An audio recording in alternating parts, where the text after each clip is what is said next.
Pun sigarane ayo mbangun negara.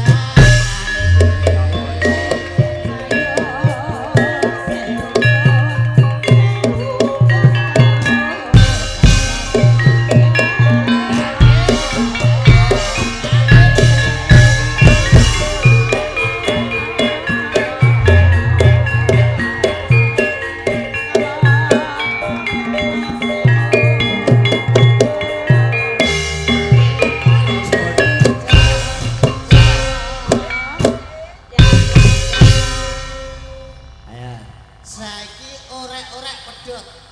Orek-orek pedhot. Oke. Aku Lir Gumanti. Ki mau Bu Sinden. Bu Sinden saiki dagelane. Dagelan. Oke. Nenenene. Aku. Etan. Galing ulon nek Bingung berarti.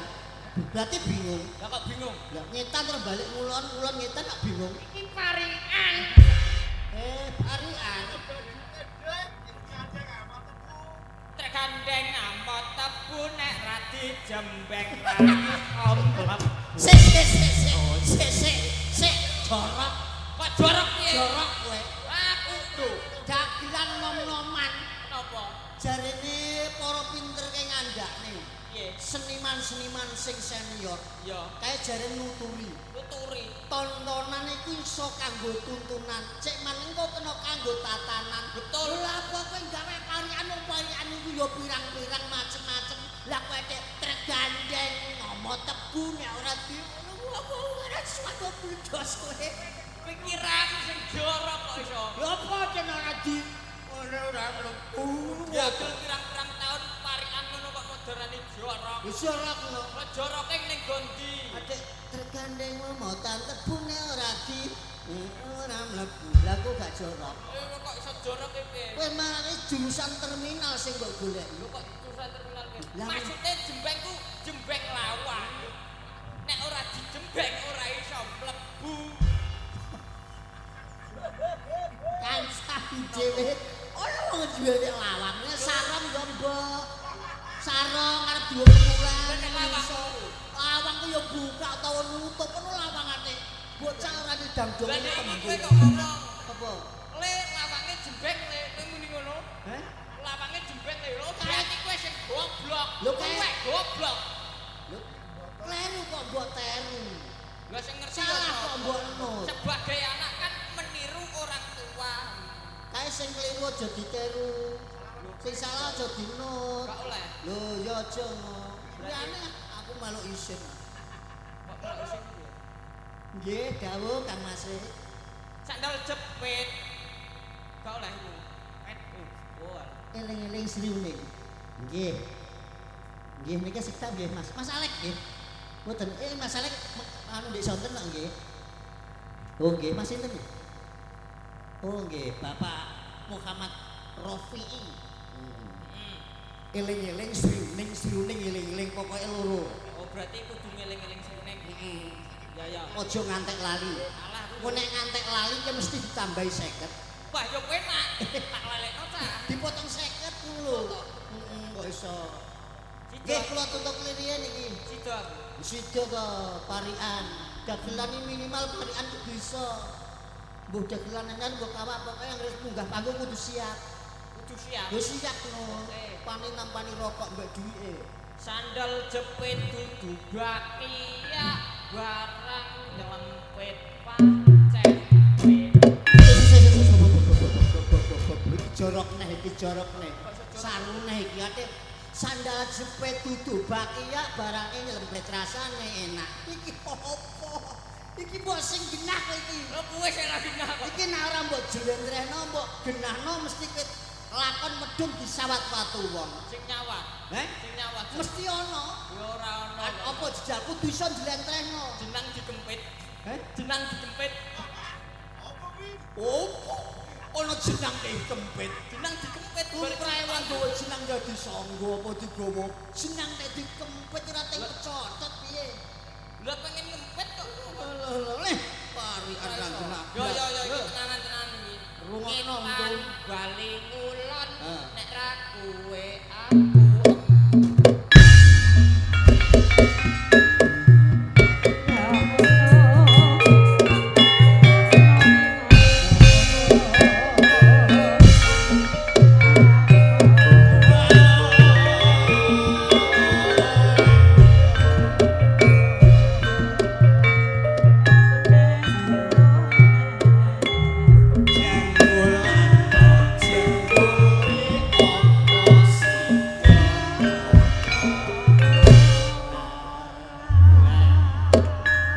Bener parian lho. Bener dengkulem mlocot kono. Kok dengkul melocot iki. Tembang Jawa ya Le, Iya. titenono. Tenono. Mawa Purwakanthi. Mawa Purwakanthi. Heeh, parian iku ya padha ae karo pantun cara kasekolahe. Ya. Cara dagelane parian. Mau aku salah. Lho ngono timun sigarane. Nek ra kuwe aku empoh. Lho. Ngarepe kok iso gurine iku piye? Lah. Heeh. Kok salah terus dah. Timun sigarane ora iku. Sing penting kan Timun sigarane ayo nyabun sigarane. kok nyabun sigarane ngawur ae. Lah terus sendra marek-marek piye sing disabun? Jorok, kiraku jorok moh. Alhamdulillah Alhamdulillah. wa syukurillah Syukurillah. wayah diduayah Napa? tasih ditenggo tiyang kathah. Alhamdulillah. Mugi-mugi sedaya pikantuk berkah barokah Amin. saking Gusti Allah. Amin. Rejeki ingkang turah blawah-blawah Amin. saged kangge minterke bocah Amin. sekolah TK SD SMP SMA syukur badhe tekan kuliah.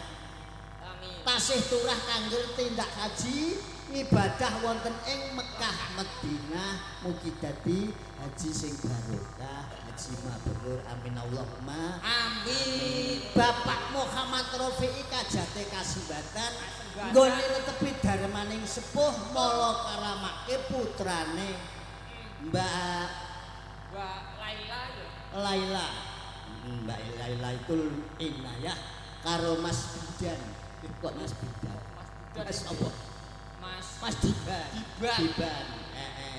Semoga-moga pikantuk Amin.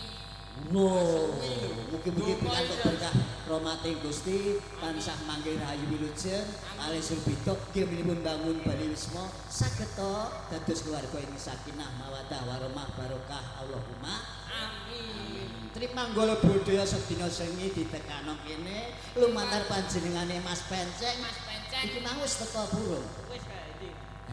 Urung. Kira-kira wis dijupuk separo apa lagi sithik ya? Panjere wis entek nggo slot. Ora.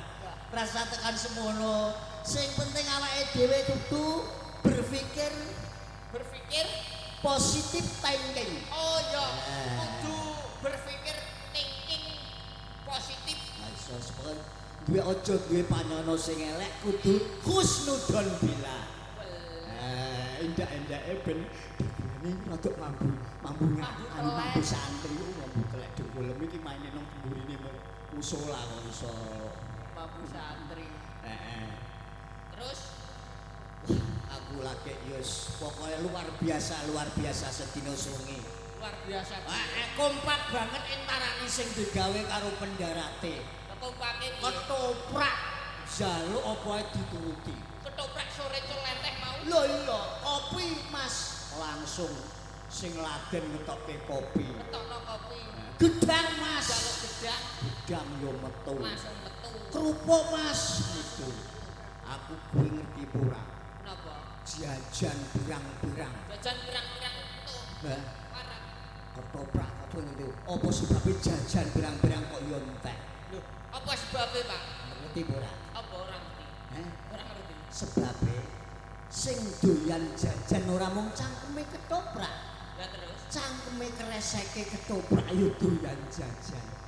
Mula anggere jajan metu mableng. Lho kok entek jebule mlebu cangkem kresek. Ora cangkem kresek tok. Apa? Tukang jedor ning tase ngono. Sore ketoprak rampung, pendarate yo ngono cekat-ceket dinas terampil. Ngerti nak kahanane adem-adem. Adem-adem Pasugatane sayur yo anget. milih sing lodeh ana sing bening ngono. Lah ngene iki lho aku seneng lho. Lho, iki kok modele kok kaya restoran. Lho kok seneng piye? Asem-aseme sup deperang arwan ge ewake yo akeh. Dasare aku yo seneng mangan iwak. Wis tak cidak-cidik tenan. Lho kowe iki wis tuwek kok seneng mangan iwak. Gurih. Lho kok gurih piye? Gurih yo kok. Lho iwak iku ora apik kanggo wong tuwa kok malah kowe seneng. Alah, dari sapa? Lho jare aku ngene. Lah iwak nek ora apik sebab apa? Lho yo ora apik apa neh mau asem-aseme apa? Iwak sapi, Lah iya sapi ya kambing ya. sapi. Lah iya Pokoke daging. wong tuwa kuwi ora apik kan. Apa mangan sapi apa kambing. Mergo kambing karo sapi kuwi mengandung karbohidrat bisa menyebabkan darah tinggi. Kowe wis tuwa biasane kena darah tinggi. Makan mangan daging, engko kowe iso menyebabkan darah tinggi. Mergo daging, mergo kambing, mergo sapi iku mengandung kolesterol. Sapi, Sapi, kambing. kambing ku mengandung kolesterol. Kowe sing ngandani sapa lho? Lho sing ngandel dulu saka Google saiki wis iso digoleki lho. Bujane Saka dokter rumah sakit bujane goblok lho. goblok piye? Wong ana kambing, sapi cek mengandung kolesterol. Lho, Goblok men. kowe delok ilmu kesehatan Google. Alah. Lho iku wis metu kabeh sapi, kambing kuwi mengandung kolesterol. Pret. Kok pret iki? Kowe takok wong sak baden. Napa? Nek kambing ngono mengandung cempe, sapi mengandung pedet, ora ana sapi kambing mengandung kolesterol. Ora ana. Nek sapi itu ya mengandung pedet. Kambing mengandung cempe. Enggak mengandung kolesterol. Lah nek sapi kambing mengandung kolesterol ora ana wong do ngimoni sapi karo wedhus. Wis ya, apa? Maksudnya iku kambing. Daging kambing. Nah, daging kambing apa sapi itu mengandung kadar kolesterol yang sangat tinggi. Walah ana tinggine barang berarti. Ya ana kolesterole ana tinggine barang. Kok Nek ambune nek seger nek sedep jute kana ora ana tengike kaya tinggi. kok tinggi? Masamu tinggi gak sopo piye? Ya cuma jare Maksudnya kadar kolesterol kok iso. akeh ngono. Akeh Banyak. banyak. Banyak. Berarti engko nyosori. Iya nyocori cangkemen. Lah kowe kok menging aku kok nglarang aku nek mangan daging-dagingan krana aku umurku wis tuwa. Wis tuwa. Mongko umurku wis tuwa iku mesti cara umur logikane karek sedelok ben iso ngrasakno enak. Lah nek kok pengin arep mbok kon mangan apa? Yo mangan ijo-ijonan ah wis tuwa. Mangan Ijo-ijonan kuwi lebih sehat. kaya to. Yo kaya iku apa kursi ijo kae. Gebok kok pangan yo kenapa yo ora apa-apa. Dong princung nangka dong gedang ngono. Iya, Ijo-ijonan. pilar iki lak yo ijo nek Ah, gadok. pedhus ae. Oh ijo-ijonan nek apa ya? Lah ijo-ijonan ki apa? Ijo-ijonan yo sayuran ana apa sayur bayem, ana sayur kungkang, ana sayur apa neh? Ada ono sayur bayem, sayur kungkang iku. Sayur apa?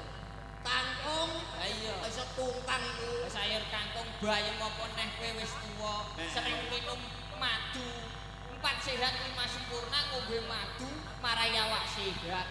Walah lele, kowe iku ora ngerti kahanan. Kok ora ngerti kanan Butuhan pirang-pirang. Wong dulurem yo akeh. Iya. Aku iku lho bendino iso tuku beras. Iya. Iku wis bunga aku ora karuan. Kok mbok kon mikir teko madu. Madu iku mbenane wong duwe dhuwit. Regane larang.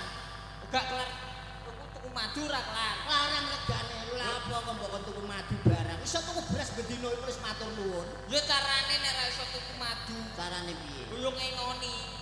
Ngene apa? Ngengoni madu ah. Lho. Ana wong ngoni-ngoni madu. Maksudnya ngengoni yang menghasilkan madu lah ngono lah, Pak. Ngengoni yang bisa menghasilkan madu apa? Apa? Tawon. Ngono ya. Tawon. Tawon kuwi iso menghasilkan madu. Tawon iso ngasilke madu. Bisa menghasilkan madu. Lah apa sebabnya tawon kok iso menghasilkan Yo madu? mergo duwe entuk. Mergo Mergo duwe entuk tawon bisa menghasilkan madu mergo duwe entuk. berarti angger duwe entuk Angger duwe entuk mesti iso menghasilkan madu. ora mesti. Lho kok ora mesti piye? Ana duwe entuk gak menghasilkan madu. Lho kok apa ono? Kala jengking.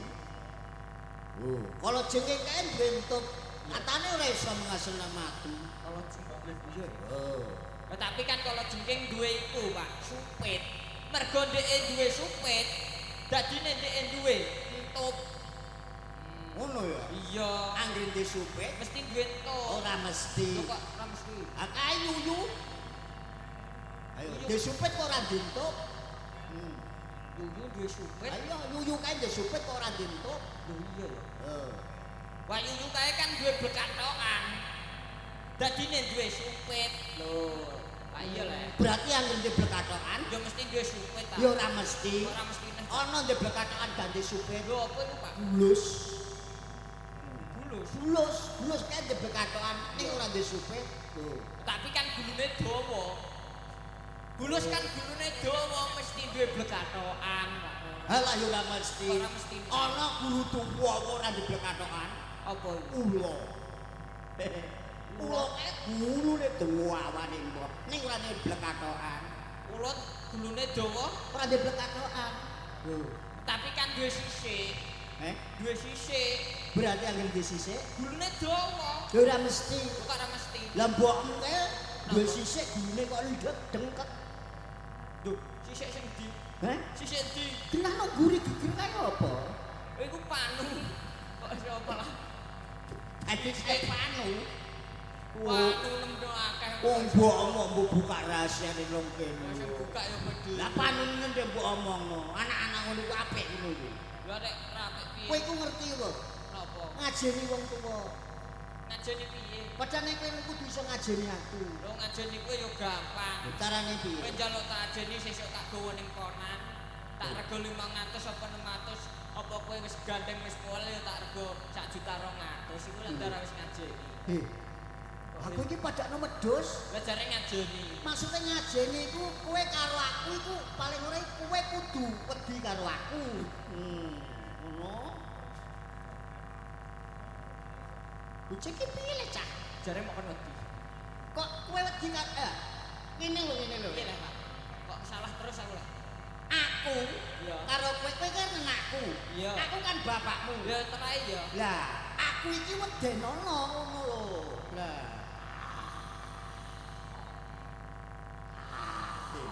Becek suwe-suwe kok kaya wong gendeng.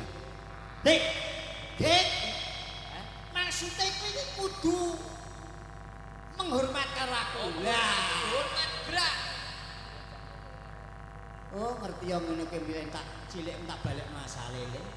Lho balekno piye? Aku getun asline duwe anak kowe. Lho nek Keduwung getun duwe anak kowe. Ngerti ngene mbiyen ala cilik tak balekno asale. lho aku nek iso balik saiki lho aku balik. Aku nek iso balik saiki lho aku balik aku yo jane yo getun duwe Pak kowe. Ngerti Pak kowe aku ora butuh metu ning donya. Omongan keduren nah. Oh dhuwur tabrak pesawat ta. Lah ngerti nek ngerti bapak maku dek kowe moh lair ning donya. Lah nyatane kok lair. Lho lahir peksa kok. Ana wong lair kok iso kepeksa. Aku lahir ngene iki yo kepeksa. Nalare piye ceritane piye kowe kok iso lair ning donya kok kepeksa? Aku nek ora kepeksa mergo kowe dhewe aku iku ora ngarah lahir. Kok iso sebab aku dhewe kowe dadi lair? Lho aku lho ngaku penak-penak ning jero weteng apa adem-adem kowe enak peteng-peteng dedet ana ning kono serba ana sate usus ana rica-rica rempelo. Apa nek ana opor ati lho. Ana. Akeh ning kono ning jero pokoke akeh apa organ dalam ngono Macem-macem. akeh macem-macem. Asem-asem usus yo ana. Iya. Apa ngrokoti ijo-ijo yo ana. Kok jojo iki? Lah nang jero mau. Lah nyatane kok ya kok lair. Lho lahir yo kepeksa kowe ngono kok. Lah iya. Lah penak-penak turu, penak-penak ono gugah kok ganggu. Sing ganggu sapa? Lah kowe kae, Mosok aku ganggu kowe nang jero weteng. lah aku nang jero weteng diluk-diluk mok parani diluk-diluk ndas gundul kecungul, diluk-diluk ndas gundul kecungul, diluk-diluk ndas gundul kecungul. Ndase sapa nek ra ndas?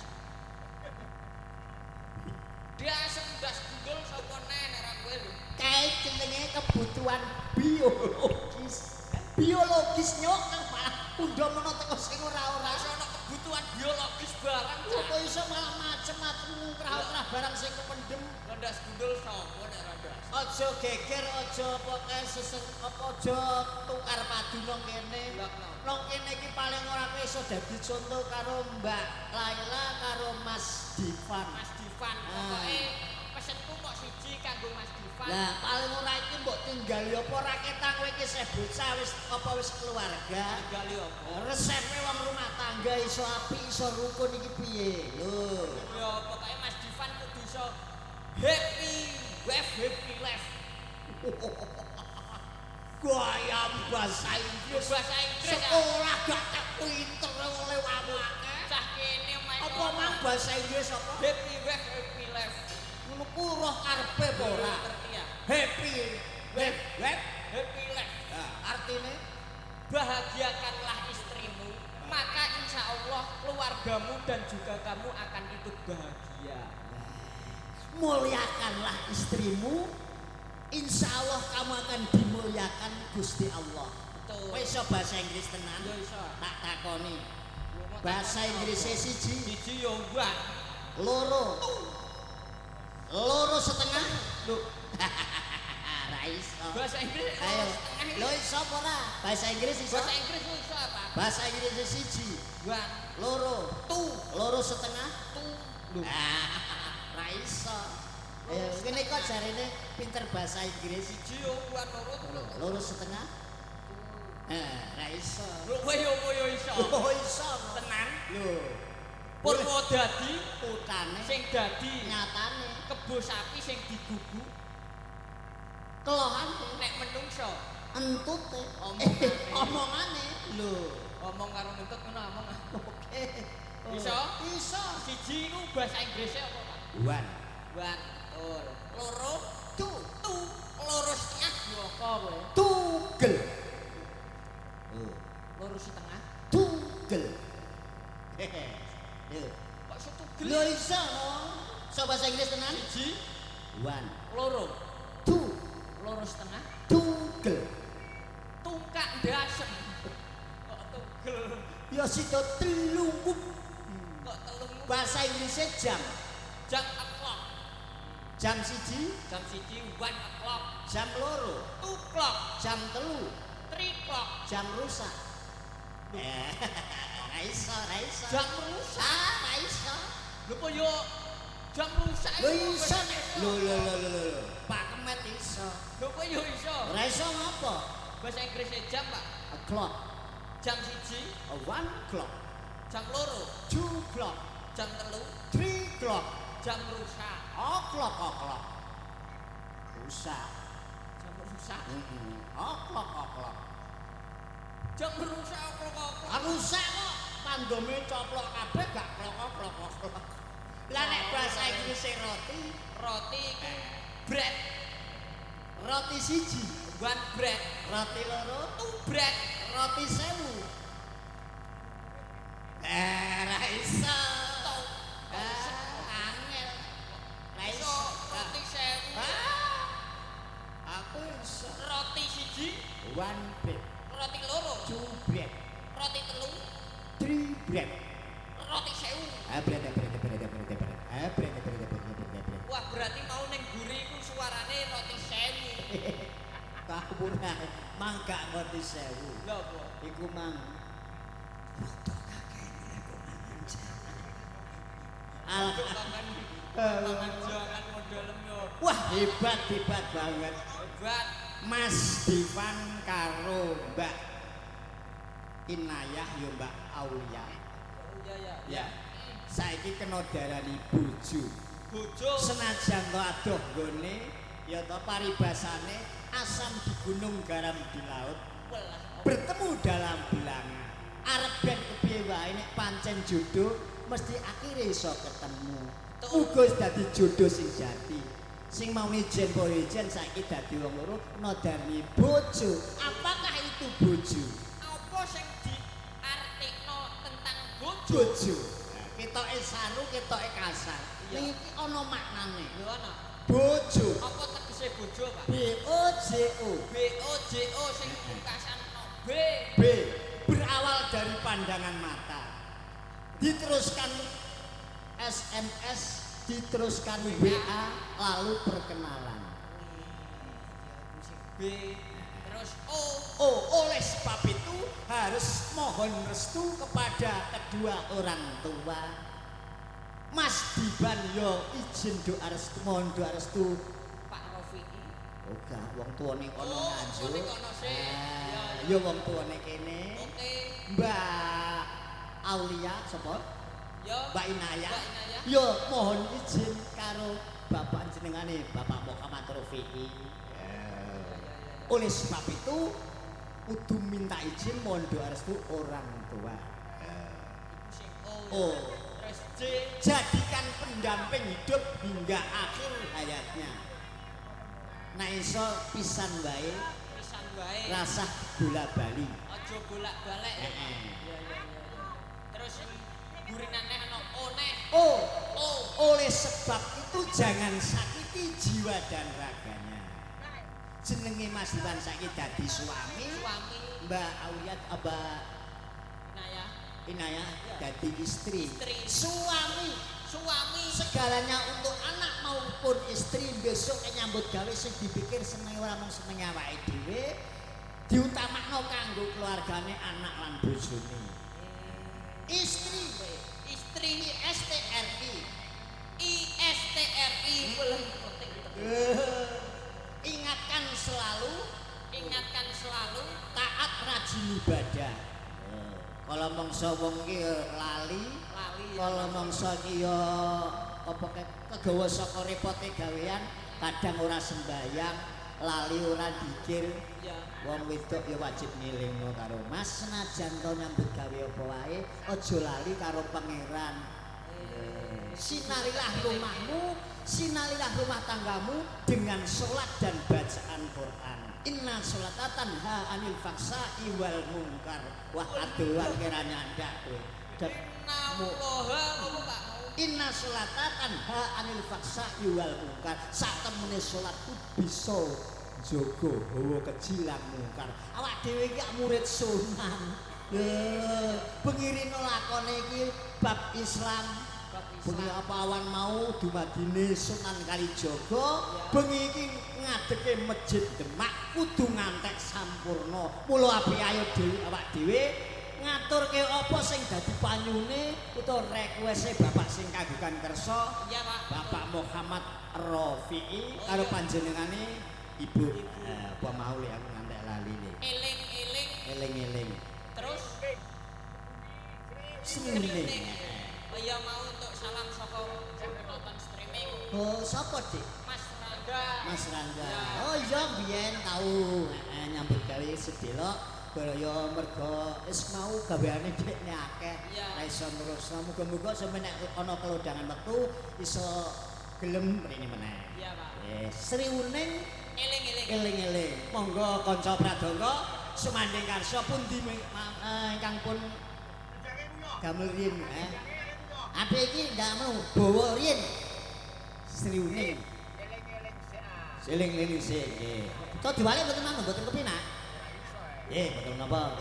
Gak iso trae kudune eling-eling Sri Uning. Hah? Nek Sri Uning eling-eling gak penak. Penak. Eling-eling Sri Uning. Uning. Penak. Nek Sri Uning eling-eling gak penak. Nek eling-eling Sri Uning penak. Koyoke api iso. Bisa. Subintu. Ayo. Dadi eling-eling Sri Uning ya. Eling-eling Sri Uning. Alah malah dadi yo ora podang kuwi. Nggih. Monggo pun aturaken eling-eling tegese ku eling-eling jaman semono. Aku iki kok iso kaya ngene sebabe apa? Nek kira-kira perjalanan hidupku di masa lalu penuh dengan penderitaan, sekarang kok bisa begini, bersyukurlah. duweling.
Aja.